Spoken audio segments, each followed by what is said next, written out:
はい、お世話になっております野良です。今回来ているのは南千住です。南千住といえば日本三大ドヤ街の一つである山谷地区の最寄り駅とあって、治安が悪いとか不老者が多いとか、あるいは江戸時代に処刑場があった場所っていうネガティブなイメージを持たれがちですけれども、一方でかれこれ30年以上にわたって大規模再開発が進んでいて、実際降りてみるとイメージとは違った街だったりします。今回はそんな南千住の街並みや住みやすさを見ていきたいと思います。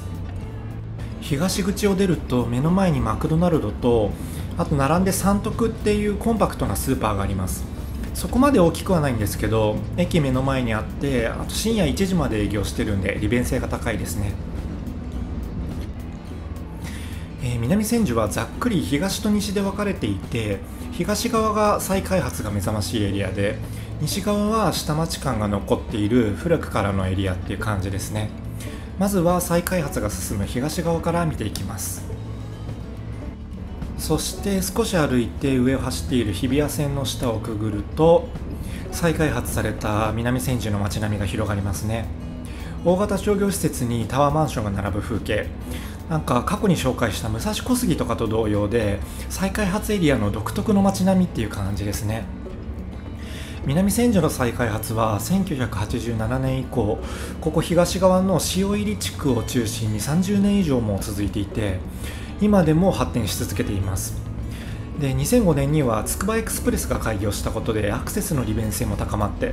今では時折住みたい街系のランキングでも名前が挙がったりするほど、じわじわと人気上昇中の街です。そして大型商業施設が並んでいますが、まず手前にあるのがビビ南千住、4階建ての施設でサイゼリアとか大阪王将などの飲食店、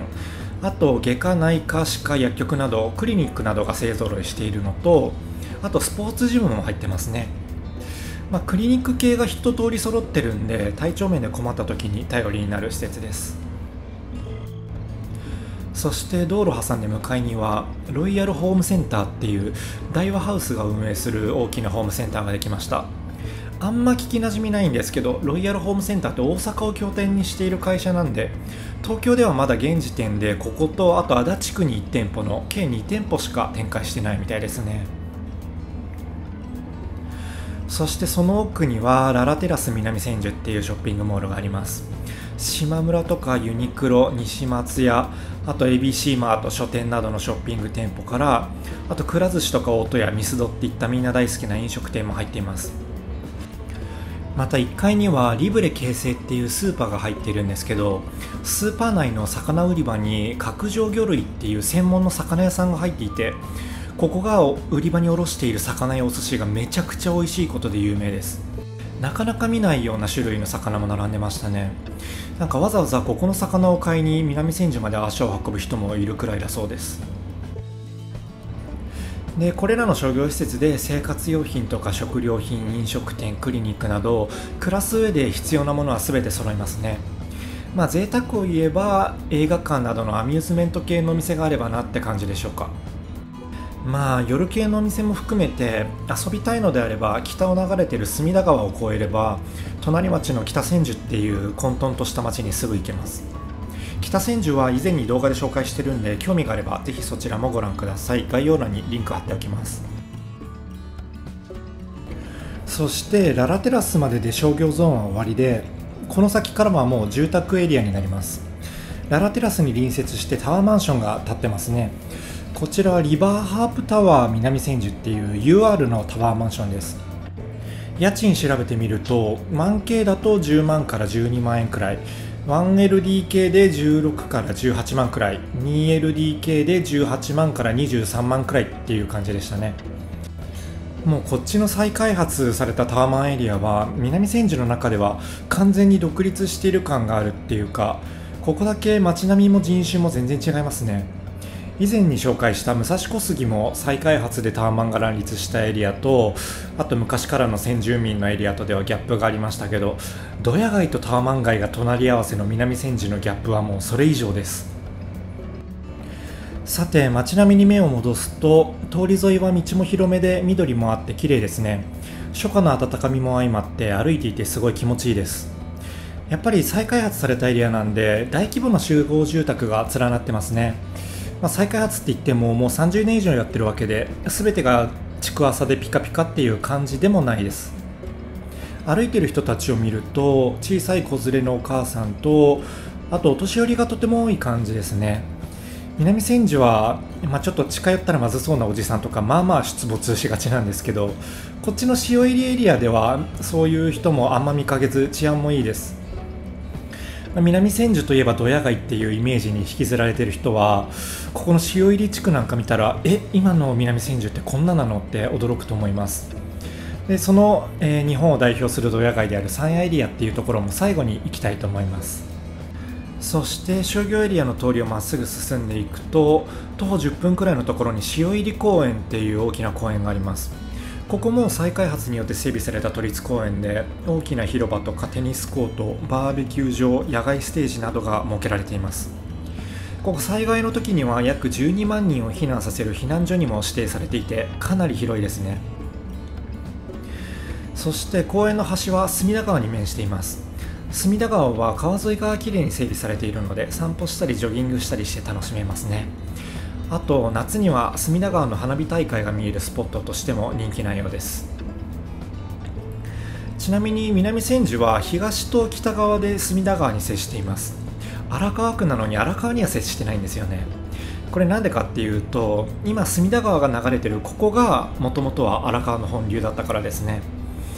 昔荒川ってよく氾濫してたんで、洪水対策として現在の荒川の位置に水路を作ったんですけれども、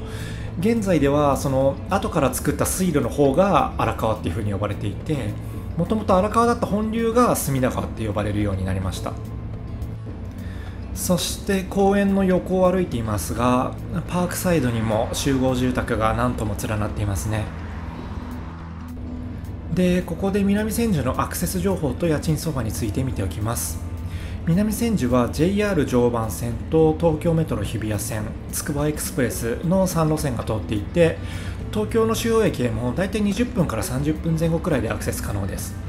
特に20分くらいで着く東京駅とか品川なんかにも通勤しやすいですね。遊びやショッピングとなれば秋葉原まで10分程度で行きますし、もっと近場なら自転車で隣の北千住まで行けばルミネとか丸井などの商業施設もあるんで、買い物のために遠出する必要もなさそうですね。とそんな感じで歩いていると、塩入公園の横にはベルポート塩入っていう商業施設ゾーンがありますね。東館と西館に分かれていて、スーパーの三徳があったりとか、あと向かいには薬局やクリニック、あと個人系っぽい料理屋さんが軒を連ねてますね。続いて家賃相場も見てみるとこんな感じです。タワーマンションの増加によって相場が押し上げられている面もありそうですけど、23区で見ると、安くもなく高くもなくっていう感じですかね。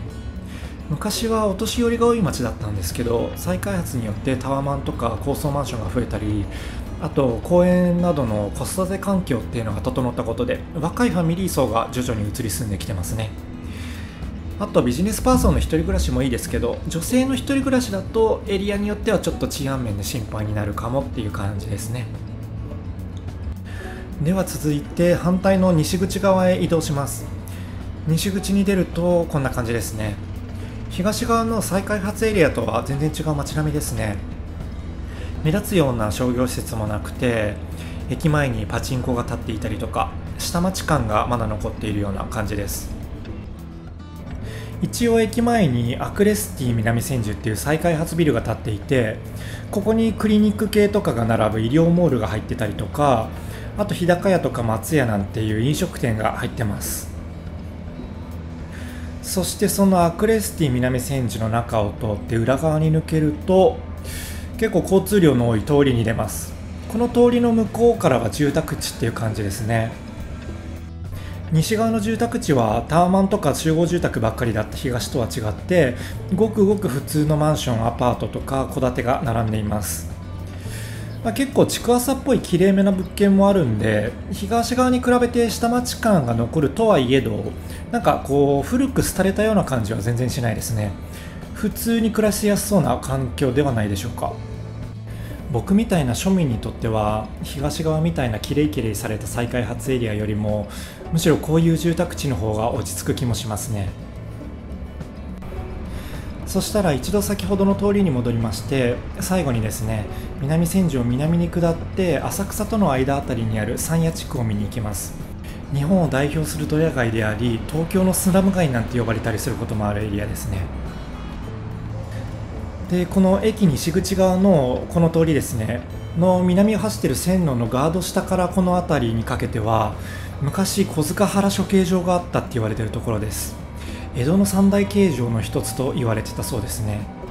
常磐線の工事で地面を掘り起こすと人骨がゴロゴロ出てきたっていう話もあったりします。だからそうした心理的ネガティブなことを気にする人にとってはちょっと大きなデメリットですね。で、ガード下あたりですかね、形状の跡地には延命寺っていうお寺がありますが、そこに首切り地蔵っていう軽死者を弔う地蔵があります。近くで見ると結構生々しいですね。線路を越えると吉野通りっていう大通りがずっと南の方に伸びているんですけど、ここ10分くらい歩いたところですかね、明治通りと交差するところは涙橋っていうんですけど、この涙橋から先の一帯エリアを通称山谷地区って呼びます。今では地名が変更されて山谷っていう住所はないのであくまで通称ですね。ちなみにこの涙橋っていうのはかつては江戸と地方の境界だった場所だそうで、ここより北の小塚原処刑場で処刑される罪人と身内との最後の別れの場所になるっていうことから涙橋って言われるそうです。そしたら大通りから山谷地区に入っていきます。ちなみにドヤ街っていうのは貧困層とか日雇い労働者とかが多く住んでいる町のことです。特徴として簡易宿泊所が多く集まっている一帯で、宿を逆から読んでドヤっていうのが由来ですね。ちなみに日本三大ドヤ街は東京の山谷と、あと横浜の寿町、あと大阪の愛林地区、この山谷エリアは高度成長期の時代に土木や建設を支えた日雇い労働者たちが多く宿泊していた場所ですけれども、現在はもう日雇い労働者の人たちも高齢化して、現在山谷に暮らしている元日雇い労働者たちは2018年時点のデータだと、現在約4200人いて、うち9割は生活保護受給者だそうです。なので昼間からカップ酒持ちながら徘徊しているおじいちゃんたちがたくさんいますね。カメラにはあんまり今映さないようにしてるんですけど、映像の枠の外にはよたよた裸足でふらついてるおじいちゃんとか、